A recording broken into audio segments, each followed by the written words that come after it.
Hi everyone, welcome back. Myself Anjita Aravind.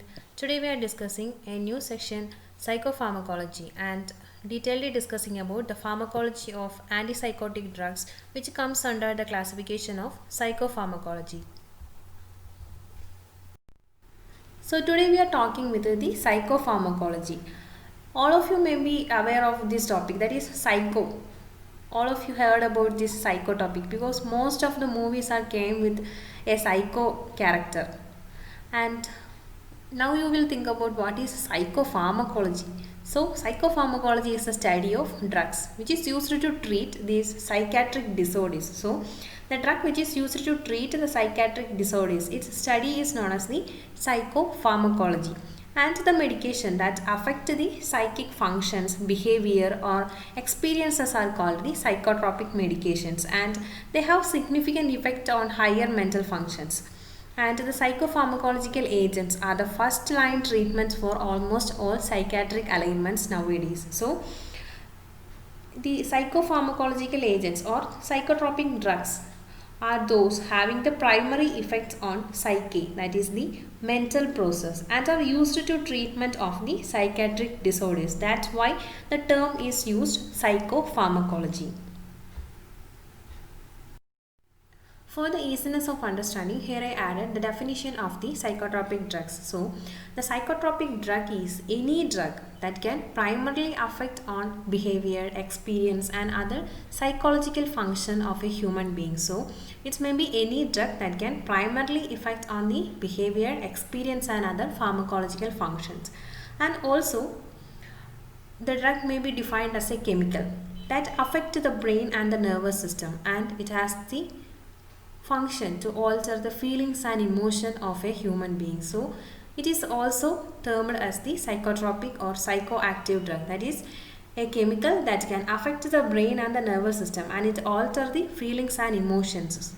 And also these drugs affect the consciousness in various ways, and a broad range of these drugs is used in the emotional and mental illness. So the psychotropic drug may be any drug or it may be a chemical, and that may affect the brain and nervous system and alter the feelings and emotions or affect any person's behavior, experience and other psychological functions. It is termed as the psychotropic drugs. So here I added some of the general guidelines regarding the drug administration in psychiatry. So first of all, the nurse should not administer any drugs unless there is a written order of the doctor, and do not hesitate to consult the doctor when in doubt any medications. And also all medications given must be charted on the patient's case record sheet. And the things which should be aware of while giving a medication to the patients are always address the patients by name and make certain of his identification also, and don't leave the patients until the drug is swallowed by him, and do not permit the patients to go to the bathroom to take the medication, and do not allow one patient to carry medicine to the another, and if it is necessary to leave the patient to get water, and do not leave the tray within the reach of the patients. So these all things should be aware while giving a medication or a drug to a patient. So here is the rest of the guidelines regarding the drug administration to the psychiatric patients. So you should check the drugs daily for any changes in color, odor and number, and also the bottle should be tightly closed and labeled, and the label should be written legibly and in bold lettering. The poison drugs are to be kept legibly labeled and to be kept in a separate cupboard, and make sure that an adequate supply of drug is in your hand, and but do not in an overstock. And also make sure no patient has access to the drug cupboard area, and the drug cupboard should always be kept locked when not in use, and never allow a patient or any worker to clean the drug cupboard, and the drug cupboard keys should not be given to patients. So these all should be maintained while administering a drug to a psychiatric patient. Here is the classification of psychotropic drugs. We already said that the psychotropic drugs or the psychopharmacological agents are the drugs which is used to treat the psychiatric disorders, and depending on the primary use, the psychotropic drugs may be grouped into antipsychotic agents, antidepressant agents, mood stabilizing drugs, anxiolytic and hypnosedatives, anti-epileptic drugs, anti-Parkinsonian drug, and also the miscellaneous drugs, which include the stimulants, drug used in eating disorders, drug used in de-addiction, and also in child psychiatry, vitamins, calcium channel blockers. These all comes under the miscellaneous category, and this is based on the primary use of the psychotropic drugs. And today we are discussing the antipsychotic agents or antipsychotic drugs, otherwise known as neuroleptics, and these are the drugs having a therapeutic effect in the psychosis. Here is a brief description about the antipsychotic agents. We already said that it is also known as the neuroleptics or major transclasses of phenothiazines, and if a person's ability to recognize reality, to communicate and to relate to others is severely impaired, this state is known as the psychosis. And these antipsychotic agents, this group of drug has a major clinical use in the treatment of these psychosis conditions.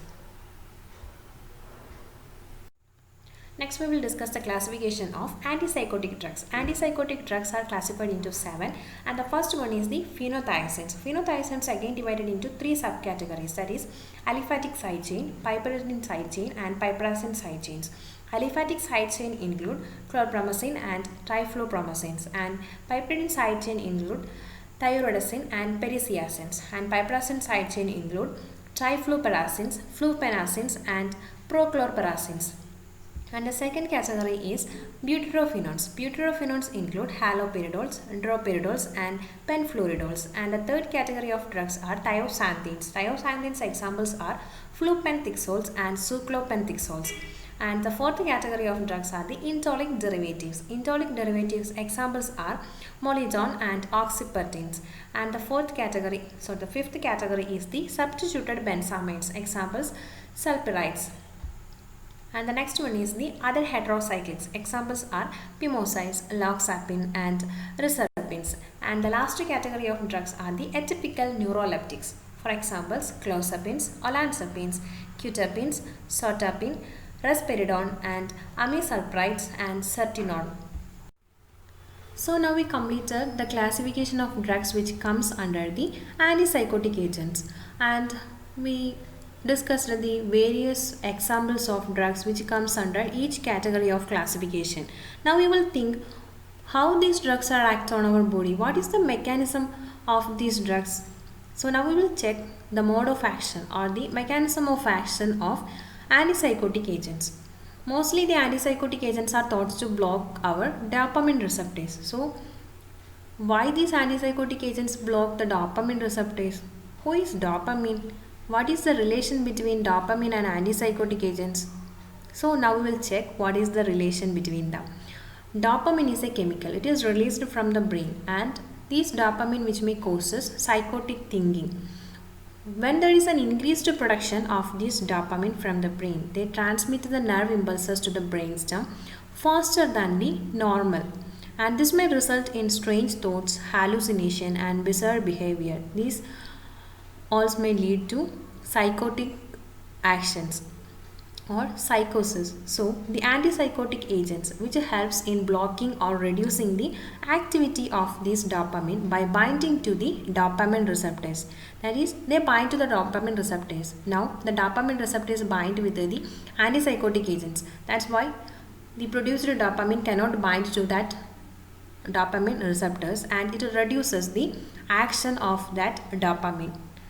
So the antipsychotics helps in blocking or reducing the activity of dopamine, and they are also used in antiemetic and hiccups too. Indications, that is uses of antipsychotic drugs. Antipsychotic drugs are nowadays used for various purposes such as organic psychiatric disorders, for example delirium, dementia, delirium tremens, drug-induced psychosis, and other organic mental disorders, and used in the functional disorders such as schizophrenia, schizoaffective disorders and paranoid disorders, and in neurotic and other psychiatric disorders, for example, anorexia nervosa and intractable obsessive compulsive disorders, and severe intractable and disabling anxiety, and antipsychotic used in the mood disorders too, for example, mania and major depression with psychiatric symptoms, and used in the childhood disorders such as attention difficult hyperactivity disorders and autism, enuris, and conduct disorders. And it is also used in the medical disorders such as the intractable hiccups, nausea and vomiting, tic disorders, and eclampsia, heart stroke, severe pain in the malignancy tetanus. So these are some of the important uses of the antipsychotic drugs. Now we will check the pharmacokinetic of antipsychotic drugs, that is the absorption, distribution, metabolism, and excretion of the antipsychotic drugs. The oral absorption of the chlorpromazine is somewhat unpredictable and the bioavailability is low, and more consistent effects are produced after intramuscular or intravenous administration, and it is highly bound to the plasma as well as the tissue proteins too, and the brain concentration is higher than the plasma concentration, thus the volume of distribution is large, and it is metabolized in the liver mainly by the CYP2D6 into a number of metabolites, and it is excreted mainly through the kidneys, and the acute effect of a single dose of the chlorpromazine generally lasts for 6 to 8 hours, and the elimination T-half is variable but mostly is in the range of an 18 to 30 hours. And most of the antipsychotic tend to have a therapeutic window. If the blood level is below this window, the drug is ineffective, and if blood level is higher than the upper limit of the window, then it is toxic or the drug is an ineffective. So this is the pharmacokinetic profile of antipsychotic drugs. If there is a drug, there may be a side effect too. So here we are discussing the side effects of the antipsychotic drugs. The first one is the extrapyramidal symptoms or EPS, and these are the major dose limiting side effects and more prominent with high potency drugs like fluphenazines, haloperidols, and pimosides, etc. And it is least with the thioridazines, clozapines, and all other atypical antipsychotics, except higher doses of the risperidols. And the extrapyramidal effects may be categorized into, first one is the neuroleptic induced Parkinsonism, that is, it occurs in 14% of the patients presenting the extrapyramidal symptoms, and there are two varieties of Parkinsonia symptoms, that is the akinetic form and agitating form. In akinetic form, it appears in the first week of administration of the antipsychotic drugs, and the characteristics are difficulty in mastication movement, weakness, and muscle fatigue. And when we considering the agitating form of Parkinsonism, the symptoms include the tremors at rest, rigidity, and mass-like face. And the most characteristic features of Parkinsonism are rigidity of muscles, motor retardation, salivation, slurred speech, mass-like face, and shuffling gait. And the anticholinergic drugs are given as the treatment. So it is the first category of the extrapyramidal symptoms. The next extrapyramidal symptoms are akathisia and dystonia. The akathisia occurs in 15% of all patients presenting extrapyramidal symptoms, and the characteristics of akathisia are restlessness, feeling of discomfort, apparent agitation manifested as a compelling desire to move about, and generally occurs after 2 weeks of treatment, and before administering anti-Parkinsonian medication, the anxiety should be ruled out. And in case of dystonia, it occurs in 6% of total number of patients presenting the extrapyramidal symptoms, and the characteristic features of dystonia are rapidly developing contraction of the muscles of the tongue, jaw, and neck, and dystonia is painful and giving a frightening experience to the patient, and constant observation of the patient should be made, and dystonia occurs within few minutes of giving medicines or after several hours. So these are the another extrapyramidal symptoms which occurs after antipsychotic drugs. The other extrapyramidal disturbances are tardive dyskinesia and neuroleptic malignant syndrome. In tardive dyskinesia, it occurs late in therapy, sometimes even after the withdrawal of the neuroleptic. And tardive dyskinesia is characterized by the involuntary rhythmic and stereotyped movements, protrusion of the tongue and puffing of cheeks, chewing movements, involuntary movements of the extremities and trunks. And these symptoms occurs in 3% of patients only. An antipsychotic should be stopped immediately and there is no treatment and symptoms may be appear for years and it is irreversible too. And in neuroleptic malignant syndrome, it is a rare complication of antipsychotic agents and it is usually fatal and many develop within hours or after years of continued drug use and symptoms include hyperpyrexia, severe muscle rigidity and altered consciousness, blood pressure changes, increased count of WBC symptoms appear suddenly when medication is started and can be persist for 10 to 14 days or longer and symptomatic treatment is given to the patients. According to the pharmacological doses, the other side effects which comes on the various systems are given here. That is, the second one is the when we considering autonomic nervous system. In autonomic nervous system, the side effects are dry mouth, blurred vision, constipation, urinary hesitance or retention, and under rare circumstances, paralysis may occur. In cardiovascular system, tachycardia and orthostatic hypotension and reversible arrhythmias may occur. And in blood and hematopoietic systems, there is agranulocytosis. There is marked decrease in the leukocyte system, especially with chlorpromazine occurs. And leukopenia and leukocytosis are the other side effects. And in endocrine system, the side effects are menstrual irregularities, including amenorrhea and false positive pregnancy test, and breast enlargement, lactation, weight gains, changes in libido and impotence, glycosuria and hyperglycemia are the side effects in the endocrine system.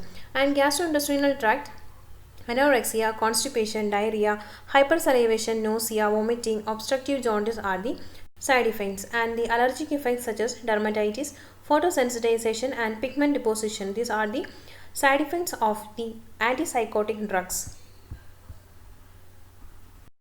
Here I add some of the nurse's responsibilities to reduce or decrease the side effects which we are discussed above. So, first, the nurses should closely observe the patient, especially when the antipsychotics are just started. And also the extrapyramidal reactions, we already discussed it above. That is, these symptoms are reduced or treated with early observations and reporting, and the use of the antiparkinsonian or anticholinergic medications. And also observe the drowsiness too. The medicine should be administered at bedtime and report if the drowsiness persists for a very long time. And if the patient should be advised not to drive and handle hazardous machineries while taking antipsychotic drugs, and observe for sore throat, fever due to the agranulocytosis, which is a side effect of the antipsychotic drugs. And also dry mouth may be reduced by encouraging the patients to rinse his or her mouth frequently, that is, give a piece of lemon or chewing gum. And good oral hygiene should also be maintained. And the patients on antipsychotic drugs may have weight gains, and the weight recorded should be maintained by the nurses, and the patients may be encouraged on a low salt and plant caloric diet.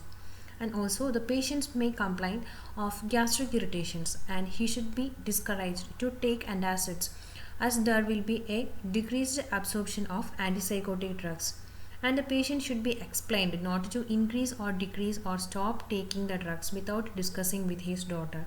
And the drugs should be withdrawn slowly to avoid the nausea or seizures. And also the nurses should find out the menstrual changes from the female patients. Sometimes the patients may complain of fever, upper abdominal pains, nausea, jaundice and diarrhea, and these symptoms can be due to the cholestatic jaundice, and the nurses should stop the medicine immediately and inform the doctors. So these are the responsibilities of a nurse to reduce or avoid the side effects of the antipsychotic drugs. For the easiness of study, here I added a table which contains all the classifications of antipsychotic drugs, which its examples, trade name, oral and parenteral doses. Here is the rest of antipsychotic drugs, and from this table we can see that most of the antipsychotic drugs are taken as oral dosage form, only few of them are taken as the parenteral doses. So that's all about the pharmacology of antipsychotic drugs. On the next section, we will discuss the pharmacology of antidepressants. Thanks for watching.